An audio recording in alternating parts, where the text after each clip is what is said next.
संसार में तीन चीजें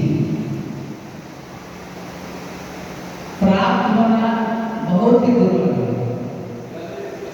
सबसे प्रथम मनुष्य शरीर की प्राप्ति, दूसरा सच्चे गुरु की प्राप्ति, तीसरा आत्मज्ञान की प्राप्ति। ये तीनों दुर्लभ है और हम सभी साधकों को ये तीनों उपलब्ध है। इसके बाद भी अगर हम उस आत्म तत्व को नहीं जानते हैं, नहीं पहचानते हैं, तो कभी हम में है दुर्भाग्य मेरा है। मनुष्य शरीर प्राप्त करके अगर आत्मा को प्राप्त नहीं किए तो मानव का जीवन बेकार है, बेकार चला जाता है। और यही मानव का शरीर है जिसके माध्यम से हम परमात्मा को प्राप्त कर सकते हैं, आत्मा को हम जान सकते हैं, आत्मा को जान सकते हैं। और दूसरा कोई उपाय नहीं है। परमात्मा प्राप्ति का, आत्मदर्शन का मानव शरीर ही एक माध्यम है जिसके द्वारा हम परमात्मा तक पहुंच सकते हैं। दूसरे शरीर में ये व्यवस्था नहीं है, दूसरे शरीर में सुलभ नहीं है, लेकिन मनुष्य शरीर में ये सुलभ है। इसीलिए कहा गया इसके गुरु द्वार, गुरु को छोटा सा द्वार कहा जाता है, बड़ा द्वार नहीं कहा जाता है। गुरु वह छोटा सा द्वार है जिस द्वार पे झुकने से हम परमात्मा तक पहुंच जाते हैं। हमारे देश में पहले जितने सारे मंदिर होते थे सभी का दरवाजा छोटा होता था। छोटा इसलिए होता था कि आपको झुककर प्रवेश करना है। और जैसे ही हम मंदिर के छोटे दरवाजे में जैसे ही झुकते हैं तो उस देवता के पास पहुंच जाते हैं जो देवता मंदिर के अंदर बैठा हुआ है। ठीक उसी तरह से गुरु एक छोटा सा दरवाजा जहां पर आपको झुकना पड़ेगा, और अगर आप झुक जाते हैं तो उस आत्मा रूपी परमात्मा को पहचान जाएंगे जो सबके हृदय मंदिर में निवास करने वाला है, जो सबके हृदय में रहता है। एक ही घर में, एक ही मकान में रहता है, लेकिन दर्शन नहीं है। आश्चर्य है नहीं? एक ही मकान में दो व्यक्ति रह रहा हो और भेंट नहीं हो तो आश्चर्य की बात है। तो गुरु प्राप्ति दुर्लभ संसारा, ईश्वर की प्राप्ति दुर्लभ नहीं है, गुरु की प्राप्ति दुर्लभ है। अगर तत्वदर्शी गुरु की प्राप्ति नहीं होती है, आत्मदर्शी गुरु की प्राप्ति नहीं होती है, आत्म साक्षात्कार गुरु क्या पूज्य है, अगर प्राप्ति नहीं होती है तो फिर आपका जीवन व्यर्थ चला जाएगा। इसीलिए खोजना पड़ता है, और जो खोज लेता है, ढूंढ लेता है। जैसे एक प्यासा व्यक्ति है, अगर आपको प्यास लगी है तो वह व्यक्ति पानी को खोज ही लेगा, वाटर को ढूंढ ही लेगा कि प्यास लगी है। और जिस व्यक्ति को भूख लगी है तो वह भी भोजन खोज ही लेगा, ढूंढ लेगा। ठीक उसी तरह से जिसको गुरु की प्यास है, गुरु की तलाश है, वह साधक, वह व्यक्ति गुरु को खोज ही लेता है, ढूंढ ही लेता है। उसके जीवन में कोई ना कोई गुरु आ ही जाता है। लेकिन ध्यान है कि उस गुरु चाहिए तत्वदर्शी या आत्मज्ञानी, जिसको खुद ये सत्संग है। सत्संग का मतलब क्या होता है? सत्य का मतलब होता है, सभी को जानते हैं कि आत्मा ही सत्य है, आत्मा ही सत्य है।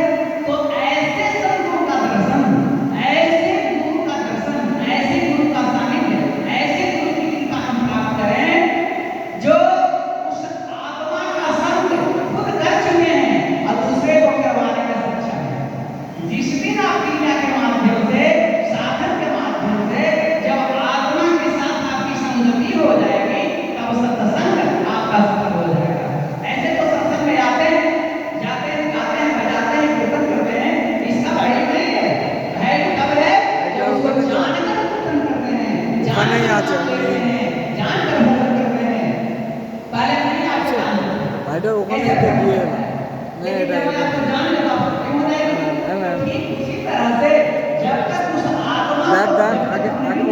লাইটার না থাকলে ওটা দিয়ে করি। দিয়েছিলাম তো, যদি না পাস কোনো ব্যাপার না, এটা দিয়ে দেবে। परमात्मा का पता नहीं चलेगा। इसलिए सच्चे गुरु के संरक्षण में जाए, सच्चे गुरु को प्राप्त करके आत्म प्राप्ति के लिए प्रयत्नशील हो जाना है, प्रयत्न करते रहना है, हमेशा प्रयास करते रहना है। ऐसा नहीं कि गुरु जी मिल गए तो चलो आंख रख के तो आंख लगे, नहीं, आपको परिश्रम करना पड़ेगा, साधन करना पड़ेगा। जब आप साधन करेंगे तब गुरु की बात है। कृपा का मतलब ये तीन हाथ से बना हुआ शब्द है, जिसका अर्थ होता है कार्य प्राप्त करना। जब आप क्रिया करेंगे तो गुरु कृपा अवश्य होगी।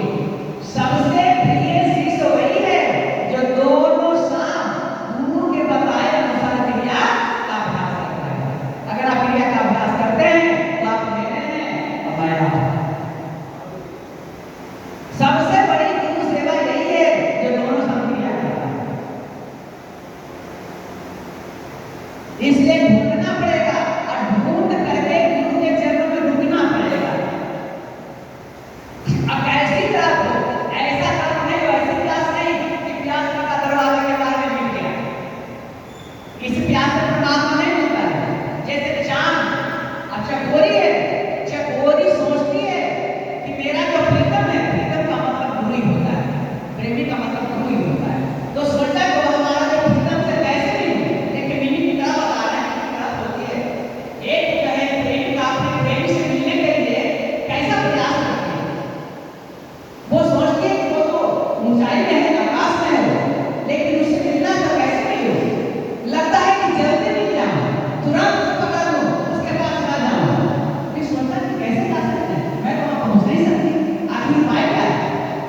सोचते सोचते वो बस जो प्रेमिका है वो सोचती कि ऐसे निकाल चकोरी करेगा क्या, तुम को मर जाना देख। आज जब हम मर जाएंगे तो कैसे वहां पहुंचना है, कैसे पहुंचे, तो मर जाना है। तो मरने के बाद जलाया जाता है। जब जलाया जाता है, ये जानती थी चकोरी, जानती थी कि मृत्यु के बाद जब जलाया जाता है तो राख हो जाता है, भस्म। और यही भस्म शिव अपने मस्तक पर धारण करते हैं और उनके मस्तक पर मेरा प्रेमी रहता है चंद्रमा। तो जैसे ही हम मर जाएंगे और मेरा जब भस्म बन जाएगा तो वह भस्म जो है अपने मस्तक पर धारण करेंगे तो मैं अपने प्रेमी से मिल लूंगा। ये चंद्रमा रूपी जो प्रेमी है उससे मिल जाऊंगा। और जैसे ही अपने प्रेमी से मिलूंगा तो चंद्रमा के पास चंद्रामृत होता है, और जैसे ही प्रेमी का हमको वह अमृत प्राप्त हो जाएगा तो मैं फिर से चक्कर बन जाऊंगी, फिर से जीवित हो जाऊंगी। तो ये डिवोशन है गुरु के प्रति आत्मसमर्पण। जितना अधिक समर्पण होगा गुरु के प्रति, जितना श्रद्धा विश्वास भाव, उतना उसे पाया जा सकता है। इसलिए गुरु को ढूंढना पड़ता है, खोजना पड़ता है। और अगर उस तरह की तड़प है, प्यास है, तो एक न एक दिन आपको गुरु की प्राप्ति अवश्य हो जाएगी। दोनों साथ क्रिया करते रहना है। और जब तक नहीं जाने बिना नहीं होई प्रतीति, अब बिनु प्रतीति होई नहीं प्रीति, अब प्रीति बिना नहीं भक्ति बिहारी, अजीब भक्त बंदर कह सकता है। कहते हैं सबसे जाने बिना नहीं होई प्रतीति। पहले उस आत्म तत्व को जानना पड़ेगा, जानने के बाद आपको विश्वास होगा। अब बिना विश्वास के प्रेम नहीं, और प्रेम के बिना भक्ति नहीं।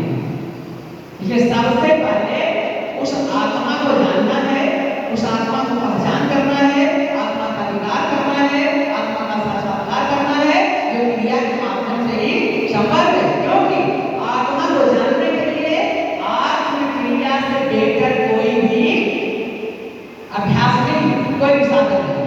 आत्म क्रिया ही आत्मा प्राप्ति की सबसे बड़ी साधना है, जिसके द्वारा हम आत्मा रूपी परमात्मा को प्राप्त कर सकते हैं। यह जो आत्म तत्व है, इसी को हम राम तत्व कहते हैं, इसी को हम कृष्ण तत्व कहते हैं, इसी को हम प्राण तत्व कहते हैं, इसी को हम शिव तत्व कहते हैं। यह टोटल आत्म तत्व ही है, जिसको हम राम कहते हैं, कृष्ण कहते हैं, शिव कहते हैं, प्राण कहते हैं, सब आत्म तत्व ही है। तो एक जाने सब हो गए, सब जाने ना हो तो सब जान गए और एक को नहीं जाने, कुछ नहीं जाने। इसलिए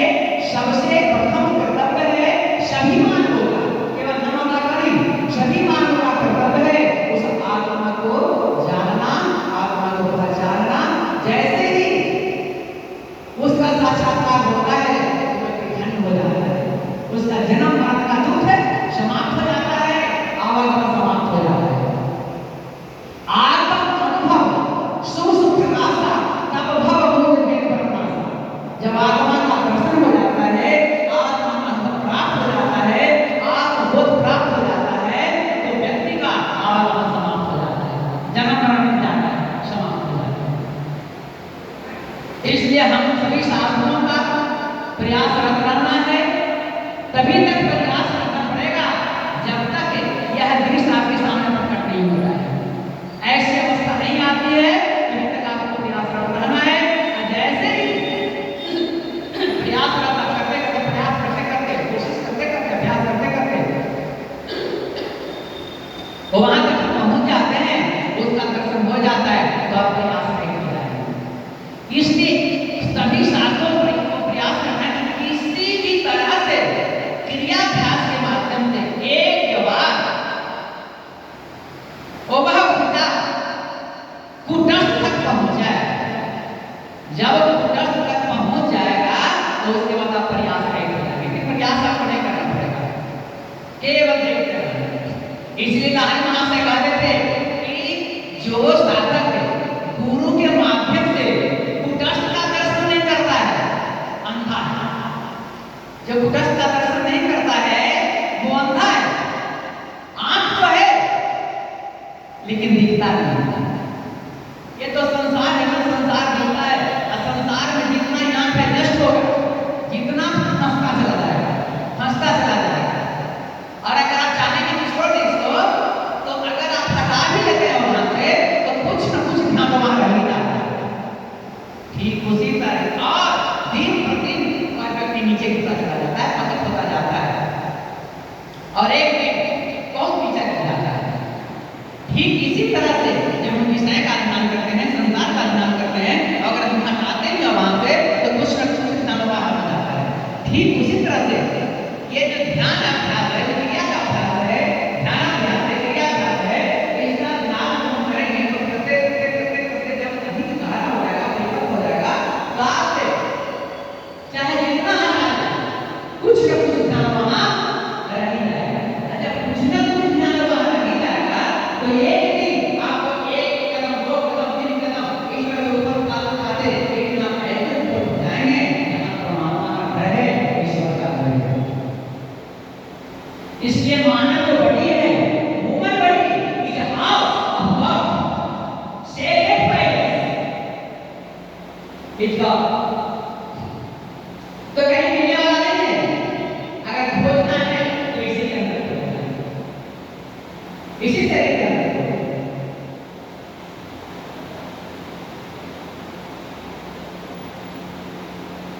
इसलिए श्रद्धा भाव के साथ गुरु पर विश्वास करके दोनों शांत क्रिया का अभ्यास करना है। ध्यान साधन से नहीं होई और गुरु की कृपा है कोई बोलो नहीं। ये साधन करना है, साधन करेंगे तो कृपा पीछे हो जाएगा, कुछ करना नहीं पड़ेगा। आप श्रद्धा भाव से दोनों काम अगर आप साधन करते हैं, क्रिया करते हैं तो आपको कृपा होती ही होती है। कृपा कराने का गुरु है, दया कराने का गुरु है। जिसके अंदर दया नहीं हो, कृपा नहीं हो, तो गुरु कैसा? ये तो कभी हमें गुरु में कभी नहीं होगा, वो तो पूर्ण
संसार के ऊपर से मुक्त एक तरफ करो, मुक्त हो जाए। तो ये